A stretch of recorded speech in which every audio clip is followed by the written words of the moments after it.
তোরা ওঠ এখান থেকে। আরে জাকির, তুই আর আমাদেরকে এভাবে উঠতে বলতেছিস কেন? আরে বন্ধু, তোরা এখানে তোরা আসবি তো আমাদের একটু বলবি না? নক দিলে তো আমরা আমাদের হয়ে যেত। আরে তোরা কে রে? তোরা কি আমাদের লেভেলে আইছিস যে তোদেরকে SMS দেওয়া লাগবে, তোদেরকে নক দেওয়া লাগবে? তোদেরকে উঠতে বলছি, তোরা ওঠ। আরে জাকির, তুই এসব কি বলতেছিস? তুই কি ভুলে গেছিস আমরা তোর বন্ধু, আর তুই আমাদের এভাবে বলতেছিস? আরে একসাথে পড়াশোনা করলাম রে, আর তোরা চাকরি পাইছিস জন্য তোরা আজকে আমাদের এবার লেভেলে লাগবে, এটা কোনো হলো রে?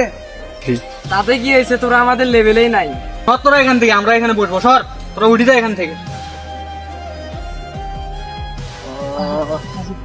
একসাথে পড়াশোনা করলাম রে, আজকে ওরা চাকরি পাইছে জন্য আমাদের এভাবে অপমান করলো। কি করবি বন্ধু, ওরা আমাদের আসলে বন্ধুকে বন্ধু মনে করে না।